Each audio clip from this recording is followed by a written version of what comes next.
السلام علیکم ورحمۃ اللہ وبرکاتہ۔ بسم اللہ والصلاة والسلام علی رسول اللہ، اما بعد۔ اسلامی بھائیوں اور میری ماں اور بہنوں، میں آپ کے سامنے حج کی فرضیت، حج کی فضیلت و اہمیت، حج کے فوائد اور مقامات نزول رحمت اور قبول دعا اور نبی پاک اور صحابہ کے حج سے متعلق کچھ باتیں عرض کرنا چاہتا ہوں۔ حضرات گرامی، اللہ تعالیٰ کے نزدیک حج ایک عظیم الشان عبادت ہے جو اسلام کے 5 ستونوں میں سے ایک اہم ستون ہے۔ یہ حج ہر صاحب استطاعت پر زندگی میں ایک بار اللہ تعالیٰ نے اسے فرض قرار دیا ہے۔ اللہ تعالیٰ فرماتا ہے، اعوذ باللہ من الشیطان الرجیم، وَلِلَّهِ عَلَى النَّاسِ حِجُّ الْبَيْتِ مَنِ اسْتَطَاعَ إِلَيْهِ سَبِيلًا وَمَنْ كَفَرَ فَإِنَّ اللَّهَ غَنِيٌّ عَنِ الْعَالَمِينَ۔ اللہ تعالیٰ نے ان لوگوں پر جو اس کی طرف راہ پا سکتے ہوں اس گھر کا حج فرض قرار دیا، اور جو کوئی انکار کرے تو اللہ تعالیٰ اس سے بلکہ تمام دنیا والوں سے بے پرواہ ہے۔ اللہ کے نبی صلی اللہ علیہ وسلم نے فرمایا، صحیح بخاری کی حدیث ہے، اسلام کی بنیاد 5 چیزوں پر ہے۔ نمبر 1، کلمہ شہادت کی گواہی۔ نمبر 2، 5 وقتہ نماز پڑھنا۔ نمبر 3، صاحب نصاب ہو تو زکوٰۃ دینا۔ نمبر 4، رمضان کے روزے رکھنا۔ اور نمبر 5، طاقت ہے تو حج کرنا۔ حج کے بغیر اسلام نامکمل ہے۔ حج کی فضیلت اور اہمیت، حضرت ابو ہریرہ رضی اللہ تعالیٰ عنہ بیان کرتے ہیں کہ اللہ کے نبی صلی اللہ علیہ وسلم نے ارشاد فرمایا، العمرۃ الی العمرہ کفارۃ لما بینہما والحج المبرور لیس لہ جزاء الا الجنہ، رواہ البخاری و مسلم۔ عمرہ دوسرے عمرہ تک ان دونوں کے بیچ کے گناہوں کا کفارہ ہے، اور حج مبرور کا بدلہ جنت کے علاوہ اور کچھ نہیں ہے۔ کیا فضیلت ہے اس حج کی، اللہ اکبر۔ اور ترمذی اور نسائی اور ابن ماجہ کی صحیح حدیث ہے، اللہ کے نبی صلی اللہ علیہ وسلم نے ارشاد فرمایا، تابعوا بین الحج والعمرہ فإنہما ینفیان الفقر والذنوب کما ینفی الکیر خبث الحدید۔ حج اور عمرہ کیا کرو، کیونکہ یہ حج اور عمرہ فقیری اور غریبی کو اور گناہوں کو ایسے ختم کر دیتے ہیں جیسے لوہار کی بھاتی سے لوہے کا زنگ ختم ہو جاتا ہے۔ یعنی حج اور عمرہ کرنے سے غریبی بھی مٹ جاتی ہے، گناہ بھی مٹ جاتے ہیں۔ میرے بھائی اور دوستو، اس سے بڑی ایک انسان کی ضرورت اور کیا ہے کہ وہ دنیا میں بھی کامیاب ہو اور آخرت میں بھی کامیاب ہو۔ دنیا میں فقر و فاقہ سے دور رہے، خوشحالی کی زندگی بسر کرے، اور آخرت میں جب اللہ سے ملاقات ہو تو سارے گناہوں سے پاک ہو۔ اور یہ چیز آپ کو حج کے ذریعے حاصل ہوگی۔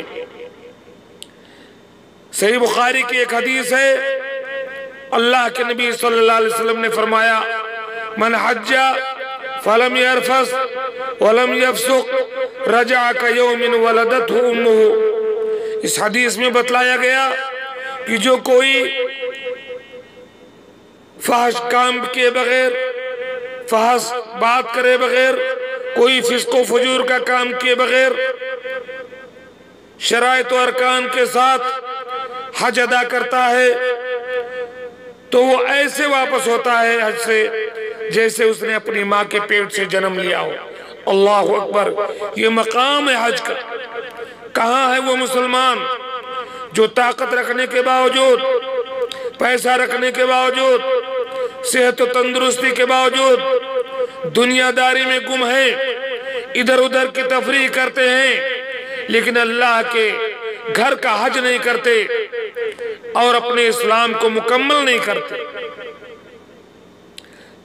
سب سے بڑی فضیلت تو یہ ہے کہ خانہ کعبہ کی ایک نماز 1,00,000 نمازوں کے برابر ہے۔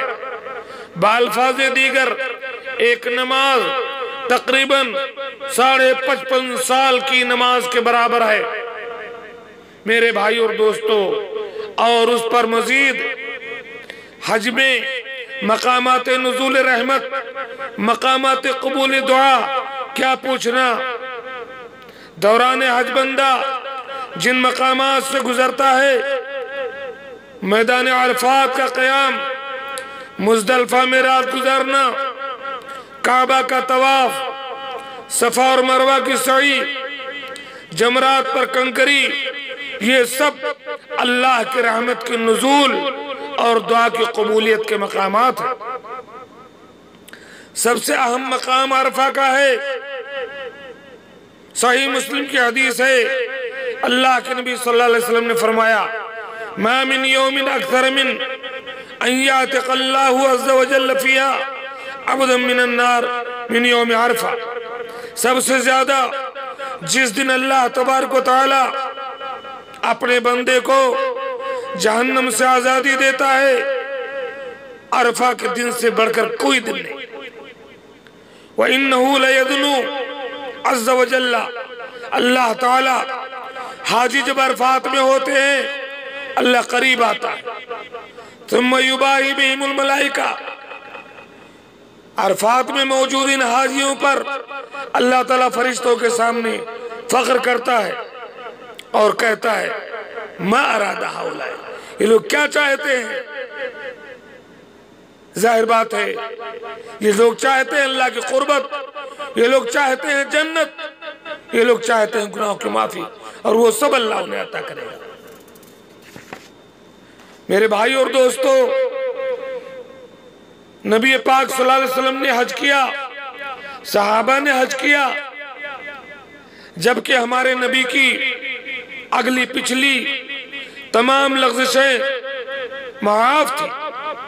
صحابہ کا مقام بڑا ہے، مگر انہوں نے جب حج کیا، نہ گاڑیاں تھیں، نہ ہوائی جہاز، نہ بڑے بڑے ہوٹل، نہ مہمان نوازیاں، نہ اے سی والے کمرے، نہ اچھے کھانے۔ مہینوں سفر میں بیت جاتے تھے، حاملہ عورتیں سفر میں بچہ جن دیتی تھی، پھر بھی ان لوگوں نے انتہائی مشقت اٹھا کر کے حج کیا۔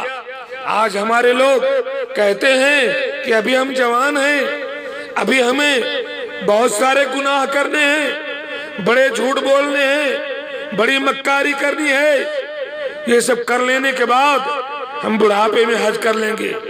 تمہیں پتا ہے کہ تم جوانی میں اللہ کو نہیں پیارے ہو جاؤ گے، بڑھاپا تم کو آئے گا۔ میرے بھائیوں، موت کا کوئی بھروسہ نہیں، حج میں جلدی کرو۔ جن لوگوں پر حج فرض ہے وہ بلا تاخیر حج میں جلدی کریں، نہ جانے کب آنکھ بند ہو جائے، کب کوئی مرض لاحق ہو جائے، کب کوئی ضرورت پیش آ جائے، پھر اتنا بڑا فریضہ آپ سے چھوٹ جائے، پھر آپ کی موت کے بعد آپ کا کوئی قریبی ایصال ثواب کے لیے آپ کی طرف سے حج کرے۔ اسی بات کا ذکر مسند احمد اور ابن ماجہ کی ایک حدیث میں ہے۔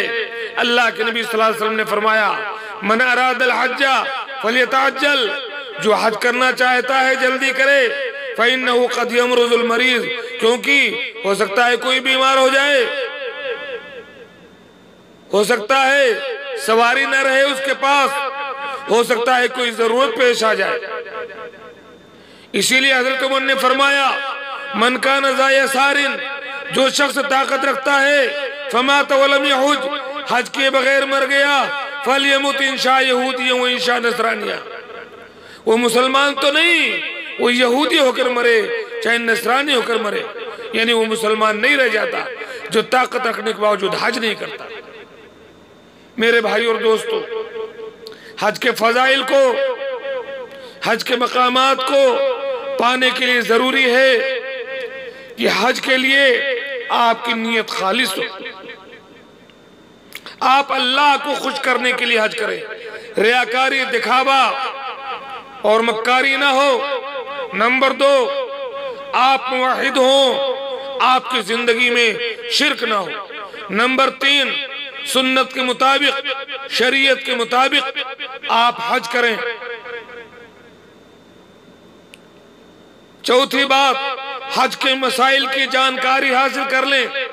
پانچویں بات، اچھے اور نیک لوگوں کے ساتھ حج کا سفر کریں۔ چھٹی بات، حلال کمائی کے ذریعے حج پہ جائیں۔ ساتویں بات، ہر اس غلط حرکت سے پرہیز کریں جو حج کے ثواب میں کمی کا باعث ہو۔ آخری بات، اگر حکومت نے تحدید کر دی ہے تاکہ انتظام میں دشواری نہ ہو تو حج کے لیے حکومت اسلامیہ کے بنائے ہوئے اصول کی پابندی کریں۔